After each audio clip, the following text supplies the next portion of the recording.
नमस्कार, मैं शैलेश यादव बहुत बहुत स्वागत करता हूं आपका अपने परिवार स्टडी कैपिटल पे। आशा करते हैं कि आप स्वस्थ होंगे और आपकी तैयारियां भी अच्छी चल रही होंगी। इस समय आप अपने तैयारी के अंतिम पड़ाव पे होंगे, यानी कि लगभग मैक्सिमम लोगों का सिलेबस भी कवर हो चुका होगा और कुछ लोग का कवर हो जाएगा कुछ दिनों में। तो उनको लोगों के लिए मेरा एक आपका सजेशन है आपके लिए कि आप ज़्यादा से ज़्यादा फोकस कीजिए आप रिवीजन पे, क्योंकि एग्रीकल्चर आपका एक बहुत वास्ट सिलेबस कवर करता है और इस सिलेबस को लंबे समय तक याद रख पाना बहुत मुश्किल है। ठीक है, तो उसके लिए आप कर कर कैसे पाएंगे, तो आप ज़्यादा से ज़्यादा रिवाइज कीजिए अपने नोट्स का, अपने बुक्स जो भी आप चीज़ें नोट्स जहाँ भी पढ़ रहे हैं आप ज़्यादा से ज़्यादा उसका रिवीजन कीजिए, ताकि वो आपके दिमाग में बनी रहे और एग्ज़ाम के टाइम पे आपको कन्फ्यूजन ना क्रिएट हो। क्योंकि एग्रीकल्चर में इतनी सारी चीज़ें याद करने वाली होती हैं कि लास्ट टाइम पे जब एग्ज़ाम में क्वेश्चन आते हैं तो आपको कई बार कन्फ्यूजन हो जाता है कि ये ऑप्शन होगा कि ये ऑप्शन होगा। आपको हालांकि पढ़ा हुआ है फिर भी कन्फ्यूजन हो जाता है। तो उससे आप बच कैसे पाएंगे, ज़्यादा से ज़्यादा रिवीजन कीजिए ताकि आपको चीज़ें याद रहें। ठीक है, तो उसी के क्रम में आपका कुछ डेटा वाली चीज़ें भी पूछी जाती हैं, खासतौर से आज के समय में, क्योंकि लेटेस्ट जो डेटा है आपके हर एग्ज़ाम में पूछे जाएंगे, चाहे आपका बीएससी एजी के लिए हो, एमएससी एजी के लिए हो, एग्री बिजनेस एमबीए दे रहे हो, आईसीआर है, यूपी कैटेट है, इवन आपके कोई गवर्नमेंट के कॉम्पिटिटिव एग्जाम्स है, वहाँ पे भी एग्रीकल्चर के डेटा वाले क्वेश्चन पूछे जाते हैं। तो सारा आपका इस वीडियो में कवर होने वाला है। तो फटाफट से बिना देरी किए हुए हम लोग चलिए शुरू करते हैं। लेटेस्ट एग्रीकल्चरल डेटा 2024 का क्या हुआ है, इसमें सारा कुछ आपका कवर हो जाएगा। और एक और बात, जो एमएससी एजी के लिए लोग हैं यहाँ पे, उनको आपका जो डेटा है यहाँ पे एनिमल हस्बेंड्री का वो नहीं पढ़ना है। एनिमल हस्बेंड्री वाले डेटा आपको नहीं पढ़ने हैं फॉर एमएससी एजी। क्यों? क्योंकि आपके सिलेबस में आप एनिमल हस्बेंड्री है नहीं, तो डेटा भी आपको नहीं पूछा जाएगा, लेकिन थोड़ा बहुत आपको पता होना चाहिए, बाई चांस पूछ दिया, ठीक है, जनरल एग्रीकल्चर के संदर्भ में तब। तो टोटल मिल्क प्रोडक्शन जो है आपका कितना है, 230.58 million turns. Highest milk producing states की बात करेंगे तो आपको पता होगा उत्तर प्रदेश में लगभग 15.72% के आसपास है टोटल प्रोडक्शन। फिर राजस्थान का नंबर आता है। एनुअल ग्रोथ की बात करेंगे कि मिल्क प्रोडक्शन में किस स्टेट में सबसे ज़्यादा एनुअल ग्रोथ हुआ है, तो वो है आपका कर्नाटक, फिर आपका वेस्ट बंगाल, और है फिर दो है आपका, दो ही याद करने हैं, ज़्यादा आपको याद करने की जरूरत नहीं है। एक प्रोडक्शन की बात करेंगे तो प्रोडक्शन तो उतना इंपॉर्टेंट नहीं है, इसकी स्टेट्स इंपॉर्टेंट है कि टॉप जो एक प्रोड्यूसिंग स्टेट्स हैं, जिसमें कि आपका आंध्र प्रदेश सबसे पहले आता है, फिर तमिलनाडु, फिर तेलंगाना। फर्स्ट और सेकंड आप याद कीजिए, वो आपके एग्जाम में ज़्यादा चांसेस होते हैं पूछे जाने के। ठीक है, मीट प्रोडक्शन की बात करेंगे तो वो 9.7 मिलियन टन के आसपास है। टोटल वुल प्रोडक्शन की बात करेंगे तो 33.6 मिलियन केजी है। वुल का जो प्रोडक्शन है वो केजी में, बाकी सब टन्स में है, तो आप ध्यान रखिएगा। टॉप वुल प्रोड्यूसिंग स्टेट्स की बात करेंगे तो वो है आपका राजस्थान, जम्मू एंड कश्मीर। आप यहाँ सोचेंगे कि जो आपका सीप है, सीप का पॉपुलेशन सबसे ज़्यादा कहाँ है, तेलंगाना में है, ये आपको पता होगा। लेकिन प्रोडक्शन की जब बात आई वूल की, तो वो राजस्थान में क्यों है, यहीं पे होना चाहिए ना, क्योंकि सीप की पॉपुलेशन यहाँ पे ज़्यादा है। तो उसका मेन रीज़न ये है कि राजस्थान में जो लोग सीप पालते हैं वो क्या करते हैं, वो मीट पर्पज़ के लिए नहीं पालते हैं, और जो आपका तेलंगाना है, जो साउथ इंडिया में लोग पालते हैं, वो बेसिकली मीट पर्पज़ के लिए पालते हैं। तो मीट पर्पज़ के लिए पालेंगे तो वो बचेगा कहाँ कुछ, इसलिए आपका राजस्थान में इसका ज़्यादा है, और सीप की जो पॉपुलेशन आपकी तेलंगाना में ज़्यादा है। आगे ये भी आप देखेंगे। फिर आपके आता है per capita availability. Per capita availability की बात करेंगे तो पर कैपिटा अवेलेबिलिटी का मतलब क्या होता है कि कोई भी चीज़, जैसे कि यहाँ पे मीट है, एग है, वो कितना अवेलेबल है एक नॉर्मल इंसान को कंज्यूम करने के लिए। अवेलेबल कितना होता है और रिकमेंडेड, दो चीज़ें आती हैं। तो पहले हम बात करेंगे अवेलेबिलिटी की, कि हमारे पास उपलब्ध कितना है। ठीक है, मीट की बात करेंगे तो लगभग 6.8 है, यानी कि आप अप्रॉक्स मान के चलिए 7 केजी के आसपास आपको अवेलेबल है एक साल में। मतलब कि एक इंसान 7 केजी तक खा सकता है, मतलब इतना अवेलेबल है। खाने की बात तो बहुत लोग ज़्यादा खाते हैं, इतना साल भर में कोई 7 केजी खाएगा, बहुत लोग खा लेते हैं। तो अवेलेबिलिटी हमारे पास इतना ही है पर कैपिटा के हिसाब से एक लोग के लिए। एग्स की बात करेंगे 95x पर एनम, 95 या फिर मान सकते हैं ये 101 के आसपास ये डेटा कहीं वेरी करेगा तो आपके इतना मिलेगा। ठीक है, 95 से 100 मान लीजिए। तो इतना एक अवेलेबल है हमारे यहाँ कंज्यूम करने के लिए 1 साल के लिए।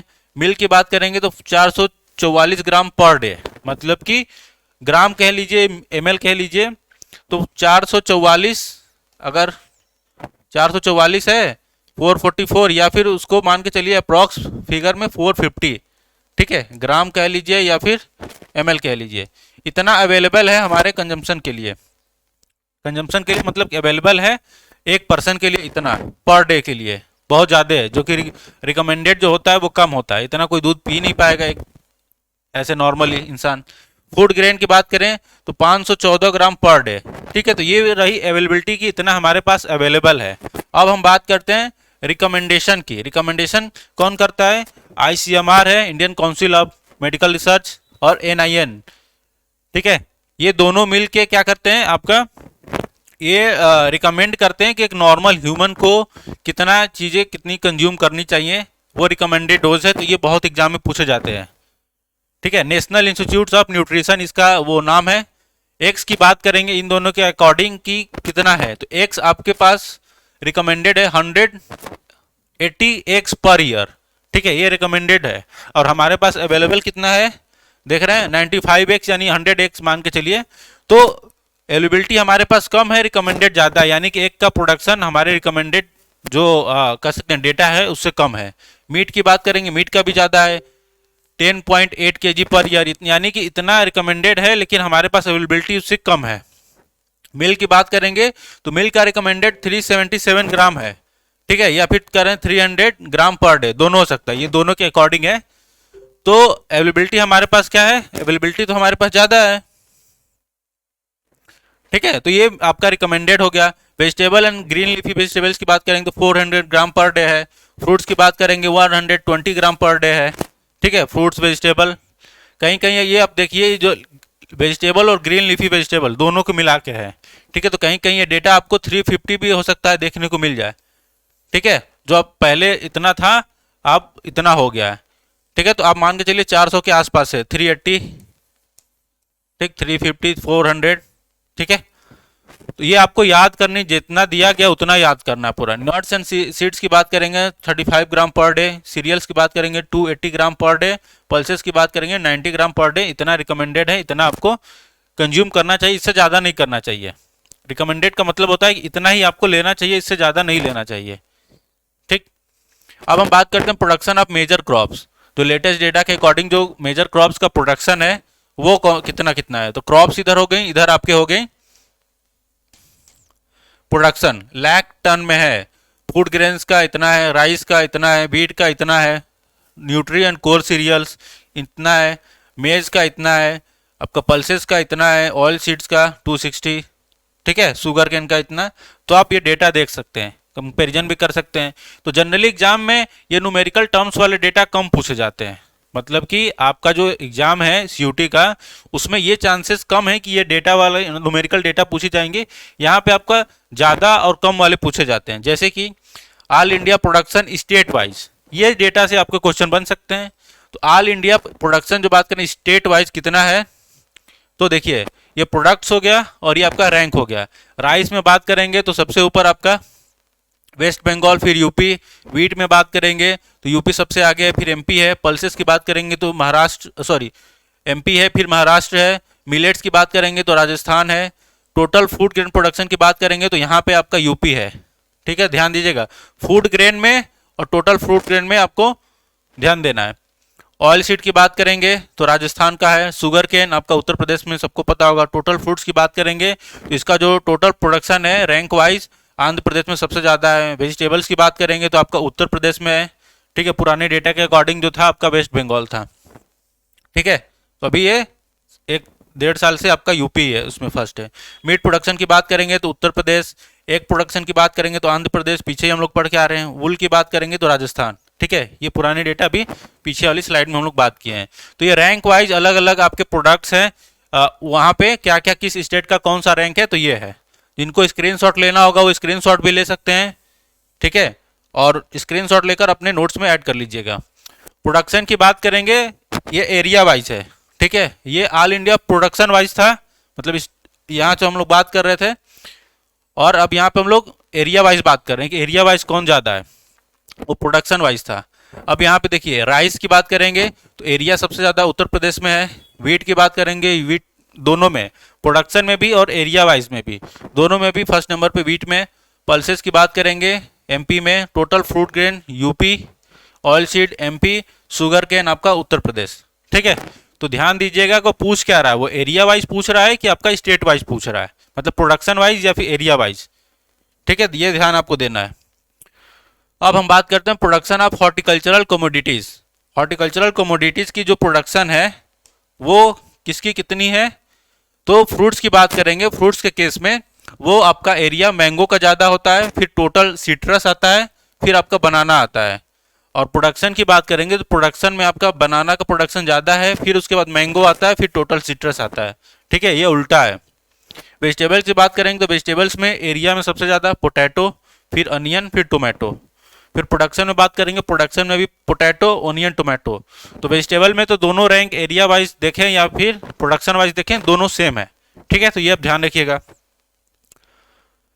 All India area production and productivity of horticultural crops, मतलब कि एरिया, प्रोडक्शन और प्रोडक्टिविटी हॉर्टिकल्चरल कमोडिटीज में किसका ज़्यादा है। तो यहाँ पे एरिया की बात करेंगे, वेजिटेबल्स की ज़्यादा है, जितनी भी हॉर्टिकल्चरल कमोडिटीज हैं, क्रॉप्स हैं।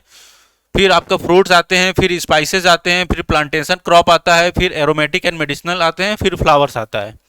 प्रोडक्शन की बात करेंगे तो प्रोडक्शन में आपका वेजिटेबल्स, फ्रूट्स, प्लांटेशन क्रॉप, ठीक है। यहाँ पे देखिए स्पाइसेस चेंज हो गया है, ठीक है। उसके बाद चला आया फिर फ्लावर्स, फिर एरोमेटिक एंड मेडिसिनल प्लांट। तो आपके ज़्यादातर जो सीयूटी का एग्जाम है उसमें आपको ज़्यादातर वेजिटेबल और फ्रूट्स तक ही रहेगा, आगे की चीज़ें नहीं पूछी जानी चाहिए, ठीक है। लेकिन सब मैंने दे दिया है ताकि आपको कहीं से पूछे आप आंसर कर पाएँ। प्रोडक्टिविटी ये काफ़ी इंपॉर्टेंट है, प्रोडक्टिविटी पूछा जा सकता है। क्यों? क्योंकि इस बार का जो आपका एग्जाम होगा उसका लेवल जो रहने वाला अच्छा खासा लेवल रहने वाला है, क्योंकि 75 क्वेश्चन ही आएंगे, आपका पार्ट ए हट चुका है। तो उस हिसाब से आसान चीज़ें तो भूल जाइए कि पूछा जाएगा, अच्छी चीज़ें पूछी जाएंगी और थोड़ा कह सकते हैं कि ट्रिकी चीज़ें भी पूछी जाएंगी, जिसमें कि बच्चे थोड़ा कंफ्यूज हो आंसर करने में, या तो लैंग्वेज से खेलेंगे, लैंग्वेज घुमा के पूछेंगे, तो आपको तैयार रहना पड़ेगा। तो प्रोडक्टिविटी यहाँ पे प्रोडक्शन से ज़्यादा इंपॉर्टेंट हो जाता है। तो प्रोडक्टिविटी की बात करेंगे तो इसमें भी वेजिटेबल्स आ गए, फिर फ्रूट्स है, फिर फ्लावर्स है, फिर प्लांटेशन क्रॉप है, फिर स्पाइसेस है, फिर एरोमेटिक एंड मेडिसिनल है, ठीक है। तो यहाँ पे देखेंगे वेजिटेबल और fruits, vegetable fruits, vegetable fruits, vegetable fruits, तीनों में वेजिटेबल सबसे आगे है और सेकंड नंबर पे फ्रूट है। तो आपको याद करने में कोई दिक्कत नहीं होगी। नेक्स्ट बात करते हैं फॉरेस्ट रिपोर्ट 2021 का। फॉरेस्ट रिपोर्ट क्या पूछा जाएगा आपके एग्जाम में, तो चांसेस कम है, लेकिन बाकी अदर एग्जाम्स जो हैं आपके वहाँ पे कुछ क्वेश्चन बन सकते हैं। तो पहले तो यह है name of the report, state forest report 2021 का, जो भी लेटेस्ट है। रिलीज कौन करता है? Ministry of environment, forest and climate change, once in every 2 years, ठीक है। ISFR 2021 is the 70th in the series since 1987। ये 17वां है, ठीक है। टॉप, ये सारी चीजें छोड़ दीजिए, जो आपसे क्वेश्चन ज्यादा बनेगा आपको ध्यान देना है कि टॉप 2 स्टेट जो है increase in forest cover, forest cover में तो आंध्र प्रदेश है और फिर तेलंगाना है, ठीक है। Top 2 states in terms of increase, ठीक है, फॉरेस्ट कवर इंक्रीज में। और दूसरा है आपका यह है कि एरिया वाइज बात करेंगे तो मध्य प्रदेश में है सबसे लार्जेस्ट फॉरेस्ट कवर, ठीक है, फॉलोड बाई अरुणाचल प्रदेश, फिर आपका छत्तीसगढ़ आता है। तो एरिया वाइज मध्य प्रदेश में है। अगर हम बात करेंगे यहाँ terms of increase in forest cover, जो इंक्रीज हुआ है आपका आंध्र प्रदेश में। अगर ये क्वेश्चन पूछ दिया कि top 2 states in terms of forest cover as percentage of total geographical area, percentage wise जहाँ पे इंक्रीज हुआ है तो वो आपका हो जाएगा अरुणाचल प्रदेश, ठीक है। क्वेश्चन देखिएगा पूछ क्या रहा है, परसेंटेज वाइज पूछ रहा है, एरिया वाइज पूछ रहा है, ठीक है, उसके हिसाब से आपको आंसर करना है। तो यहाँ पे आपका हो जाएगा जियोग्राफी मिजोरम, अरुणाचल प्रदेश, ठीक है। पहले आपका मिजोरम आ जाएगा, फिर आपका अरुणाचल प्रदेश आ जाएगा। State showing loss in forest cover, सबसे ज्यादा आपको कमी कहाँ देखने को मिली है, वो है आपका अरुणाचल प्रदेश में, ठीक है। फिर आपका मणिपुर, नागालैंड, मिजोरम, फिर मेघालय, स्टेट वाइज एस्टिमेट्स बात करेंगे ट्री कवर की, तो मैक्सिमम ट्री कवर आपका महाराष्ट्र में है, राजस्थान में, फिर मध्य प्रदेश में। ट्री कवर की बात की जाए, दो चीजें होती है, एक फॉरेस्ट कवर होता है, एक ट्री कवर होता है, ठीक है। और टोटल जो आपका ऐसा रिकमेंड है कि टोटल जियोग्राफिकल एरिया का कितना एरिया आपका फॉरेस्ट में जाना चाहिए, तो वो है आपका 33%। ये सबको पता होगा 33% होना चाहिए, ठीक है। चलिए मैं नीचे बता दे रहा हूँ, फॉरेस्ट यहाँ पे हो गया, maximum tree cover as percentage of the geographical area, Chandigarh, Delhi, Kerala, Goa. अब कुछ चीजें मैं आपको नीचे बता दे रहा हूँ।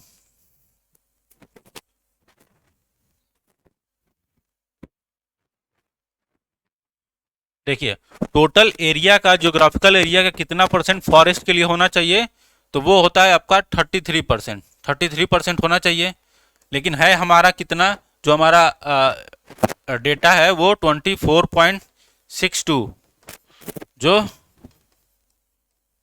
फॉरेस्ट एंड ट्री कवर ये सब मिला के आपका इतना है 24.62%। होना कितना चाहिए 33%, लेकिन हमारे पास 24.6% ही है, ठीक है। फॉरेस्ट कवर और ट्री कवर क्या होता है? फॉरेस्ट कवर का मतलब होता है कि एरिया जहां पे ग्रेटर देन 10% कैनोपी हो, प्लांट कैनोपी, ट्री कैनोपी, और मोर देन 1 हेक्टेयर एरिया, ठीक है, इसको हम लोग बोलते हैं फॉरेस्ट कवर। वो एरिया को फॉरेस्ट कवर बोलेंगे जहां पे कि ये सारी चीजें होंगी, यानी कि ट्री का जो कैनोपी होगा, ये है ट्री कैनोपी। ट्री कैनोपी मतलब कि वहां पे प्लांट्स कह सकते हैं, पॉपुलेशन है वहां पे 10% से ज्यादा, और एरिया जो है जहां पे ट्रीज लगे हैं वो 1 हेक्टेयर से है, तो उसको हम लोग फॉरेस्ट कवर बोलेंगे। और ट्री कवर बोलेंगे जहां पे लेस देन 1 हेक्टेयर एरिया, वहां पे कम है तो वो आपका ट्री कवर में आ जाएगा, ठीक है। ये चीजें होती हैं, ठीक, तो इनसे ये क्वेश्चन बन सकते हैं। अब हम बात करते हैं लाइव स्टॉक सेंसस की। लाइव स्टॉक सेंसस आपका जो है, इससे बहुत ज़्यादा क्वेश्चन बनते हैं, खास तौर से अगर आपके सिलेबस में नहीं है, जो एमएससी एजी वाले हैं बच्चों के लिए, तो ये तो इम्पोर्टेंट नहीं है, लेकिन बाकी जो अदर एग्जाम वाले हैं, मतलब कि जो एग्री बिजनेस एमबीए देंगे, वहाँ पे ये डेटा इंपॉर्टेंट हो जाता है।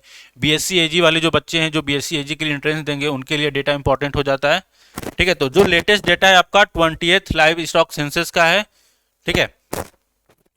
तो देखिए लाइव स्टॉक सेंसस जो कंडक्ट हुआ था कंट्री में पीरियोडिकली 19 के बाद से शुरू हो गया था कंडक्ट होना, और अभी कंडक्ट होते हुए आ रहा है।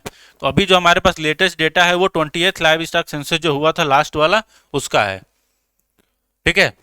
ये हुआ कब था? 2019 में, उसके अकॉर्डिंग है ये पूरा डेटा। उसके बाद से अभी हुआ नहीं है, और लेटेस्ट डेटा अभी तक आया नहीं है। तो जो टोटल लाइव स्टॉक पॉपुलेशन है हमारे यहाँ 535 मिलियन के आसपास है, ठीक है। टोटल बोवाइन पॉपुलेशन, बोवाइन का मतलब होता है जिसमें कैटल भी आ जाएंगे, कैटल का मतलब काऊ, बुफेलो, मिथुन, एनियाक, ठीक है, ये सारे मिलाकर उनको बोवाइन बोला जाता है। तो उनका जो टोटल पॉपुलेशन है आपका 302.7 मिलियन के आसपास है, ठीक है। टोटल नंबर ऑफ कैटल जो है हमारे कंट्री में 192.49 मिलियन के आसपास है। फिर आपका फीमेल कैटल की बात करेंगे 145.12 मिलियन है, तो उतना फीमेल कैटल की इंपॉर्टेंट नहीं है। Indigenous non describe female cattle, उनका जो पॉपुलेशन है वो बढ़ा हुआ है, ये उतना इंपॉर्टेंट नहीं है डेटा आपके लिए। There is a decline of 6% in the total indigenous cattle population over the previous census, मतलब कि कैटल का पॉपुलेशन है जो इंडिजीनस कैटल है, इंडिजीनस कैटल यानी कि जो हमारे मूल देश की है, जो इनका ओरिजिन हमारे यहाँ हुआ है, जैसे कि साहिवाल हुआ, गिर हुआ, ठीक है। तो उनका जो पॉपुलेशन है लगभग देखा गया पिछले सेंसस के हिसाब से तो वो घटा हुआ है, ठीक है। टोटल बुफेलो पॉपुलेशन की बात करेंगे कंट्री में 109.85 मिलियन है। टोटल सीप की पॉपुलेशन की बात करेंगे 74.26 मिलियन, गोट पॉपुलेशन 148। तो याद रखिएगा सबसे ज़्यादा जो पॉपुलेशन है हमारे यहाँ कैटल की है, उसके बाद गोट की है, जो कि 148 है, ये आपका सेकेंड है। और फर्स्ट पे था कैटल, जिसका ये आपका फर्स्ट, ठीक है, फर्स्ट यानी कि 192.49 मिलियन के आसपास है, और 148। थर्ड नंबर पे फिर बुफेलो का पॉपुलेशन आता है जो कि 109.8 मिलियन आता है।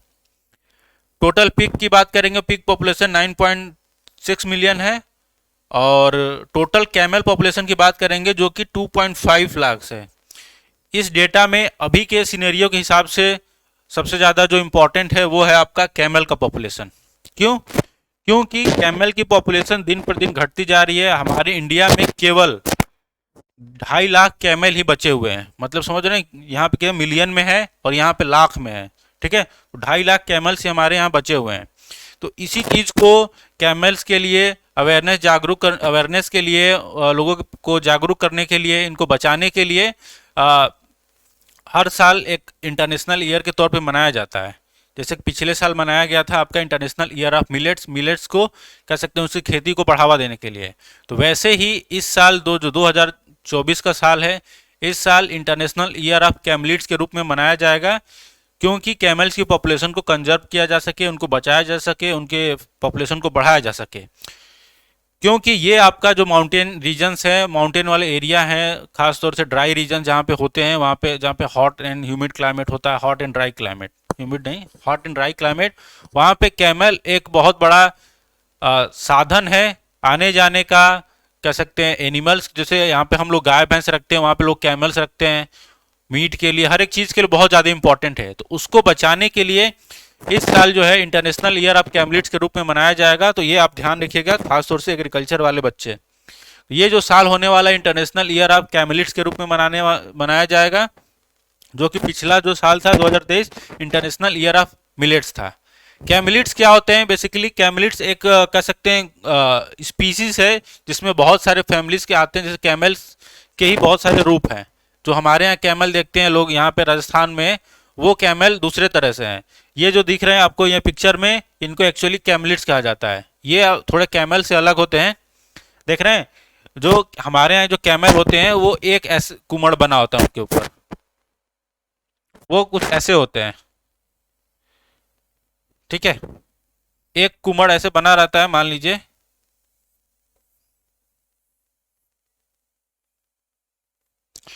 ठीक है, तो हमारे यहाँ मोस्टली आप देखेंगे इस तरह के रहते हैं, लेकिन ये देख रहे हैं यहाँ पे दो दो ऐसे, मतलब थोड़ा बहुत डिफरेंस होता है। फैमिलीज अलग अलग होती है, तो इस वजह से थोड़ा स्ट्रक्चरल डिफरेंस, बॉडी अपीयरेंस अलग होता है। लेकिन ये आपके कह सकते हैं हर कैमल की स्पीसीज को बचाने के लिए, लोगों को के प्रति जागरूकता फैलाने के लिए इसको शुरू किया गया है। ठीक है, तो ये होते हैं इनको कंजर्व करने के लिए। ये ध्यान रखिएगा, ये आपके क्वेश्चन बन सकता है, इंपॉर्टेंट है ये इंटरनेशनल ईयर ऑफ कैमलिट्स। ठीक, अब हम बात करते हैं कि लाइव स्टॉक पॉपुलेशन जो 2019 में मेजर स्टेट्स की, स्टेट वाइज जो है, जो कि एग्जाम में पूछे जाएंगे आपके। तो लाइव स्टॉक पॉपुलेशन की बात करेंगे। Overall live stock population, live stock मतलब कि स्टॉक, लाइव स्टॉक मतलब स्टॉक का मतलब आपके पालतू जानवर जो पाले जाते हैं, और लाइव का मतलब जिंदा, उनकी टोटल पॉपुलेशन अगर बात करेंगे, जिसमें कि आपके कैटल आ जाएगा, बुफेलो आ जाएंगे, पोल्ट्री आ जाएगा, पिग आ जाएगा, गोट आ जाएगा, सीप आ जाएगा, इन सबको मिलाकर अगर हम बात करेंगे तो पॉपुलेशन है यूपी में सबसे ज़्यादा है, फिर राजस्थान में। पोल्ट्री पॉपुलेशन की बात करेंगे, जिसमें कि आपके मुर्गी पालन आता है, उसमें सबसे ज़्यादा तमिलनाडु का है, फिर आपका आंध्र प्रदेश है, फिर तेलंगाना है। कैटल पॉपुलेशन की बात करेंगे, सबसे ज़्यादा गाय कहाँ पे है हमारे देश में, तो वो वेस्ट बंगाल में, फिर यूपी का नंबर आता है। बुफेलो में अपोजिट है, यूपी फर्स्ट आ जाता है, फिर सेकंड पे आपका राजस्थान आता है। सिप की पॉपुलेशन की बात करेंगे तो यहाँ पे आपका तेलंगाना आ जाएगा, लेकिन ऊल प्रोडक्शन की बात करेंगे तो ऊल आपका कहाँ आ जाएगा? राजस्थान आ जाएगा, तो ध्यान रखिएगा। फिर आपका तेलंगाना के बाद आंध्र प्रदेश, फिर कर्नाटक। गोट पॉपुलेशन की बात करेंगे तो मेजर स्टेट्स में यहाँ पे राजस्थान है और फिर वेस्ट बंगाल है। ठीक है, तो ये आपके कुछ लेटेस्ट डेटा थे, और भी हैं, मतलब इसके अलावा देखिए आपको डेयरी वाले सेक्टर से, एनिमल हस्बेंड्री के डेटा आपको ज़्यादा मिलेंगे और वो ज़्यादा एग्जाम में पूछे जाते हैं। पिग पॉपुलेशन की बात करेंगे तो आसाम में सबसे ज़्यादा है। कैमल पॉपुलेशन आपका राजस्थान में है। हॉर्स एंड पोनीज की बात करेंगे तो यूपी में। म्यूल्स पॉपुलेशन की बात करेंगे तो उत्तराखंड में। डंकी पॉपुलेशन की बात करेंगे तो राजस्थान में। मिथुन की बात करेंगे तो अरुणाचल प्रदेश। और याक पॉपुलेशन की बात करेंगे तो जम्मू कश्मीर। ठीक है, तो ये आपके कुछ डेटा हैं जो कि पिछले वाला, ये वाला आपका ज़्यादा इंपॉर्टेंट है। ठीक है, ये थोड़ा कम इंपॉर्टेंट है इधर वाला। क्लियर? तो ध्यान रखिएगा, ये वाला डेटा आपके ज़्यादा इंपॉर्टेंट है। क्लियर?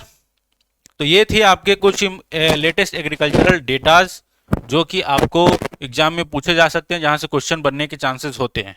तो इनको आप अच्छे से याद कीजिएगा, स्क्रीनशॉट लेना होगा स्क्रीनशॉट ले लीजिए, नोट करना होगा अपने कॉपी में नोट कर लीजिएगा और इसको बार बार रिवाइज कीजिए, ठीक है। क्योंकि इसमें थोड़ा बहुत रहता है कि यूपी, जैसे एरिया वाइज आपने पढ़ लिया, किसी में यूपी आगे है और प्रोडक्शन में पढ़ लिया कोई और स्टेट आगे है, तो वो कन्फ्यूजन हो जाता है कि एरिया में ज़्यादा था कि आपका प्रोडक्शन में ज़्यादा था।